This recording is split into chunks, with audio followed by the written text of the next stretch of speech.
Daniel adalah orang yang sangat berhasil. Lebih berhasil dari semua pejabat tinggi. Lebih berhasil dari semua saudara yang dikatakan yang mengawasi 2 orang juga wakil raja. Dia yang pasti paling berhasil di antara semua. Ya bawahan raja paling berhasil saudara. Padahal kita tahu Daniel itu ada pemuda buangan. Waktu terjadi peperangan, ya negerinya diserang saudara. Lalu ditawan, dia termasuk tawanan saudara. Yang dibawa ke negeri lain. Sudah pasti awalnya orang sangat rendah sekali. Tawanan, buangan, tawanan. Tapi sekalipun dia mengalami begitu rendah, dia bisa naik, bisa naik, bisa naik, bisa naik, bisa naik luar biasa. Kalau di sini tulisannya adalah karena dia mempunyai roh yang luar biasa.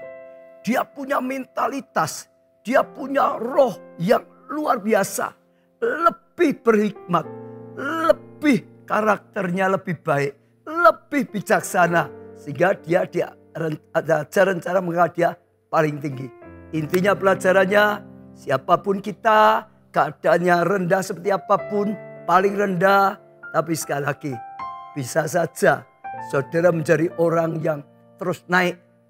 Hanya posisimu tinggi, bahkan mungkin paling tinggi di lingkunganmu. Dari kisah Daniel ini, saudara, kalau saudara penuh Roh Kudus. Roh Kudus berkarya sepenuhnya dalam kehidupan saudara. Sebetulnya kalau kita bisa pelajari, saudara, semua kesuksesan yang paling utama di dalam Tuhan adalah kalau kita ya penuh dengan karya Roh Kudus. Masalah apapun kalau Roh Kudus ikut berkarya, selesai. Kita boleh nggak punya dana. Oh, kalau kuasa mujizat Tuhan terjadi, nggak ada, bisa jadi ada. Kita boleh nggak punya pengalaman.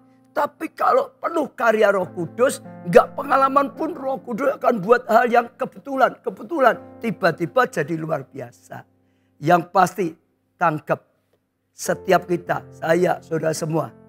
Kalau saudara penuh Roh Kudus, karya Roh Kudus ya, bukan asal penuh saja gitu ya. Penuh karya Roh Kudus. Roh Kudus berkarya luar biasa, saudara bisa naik.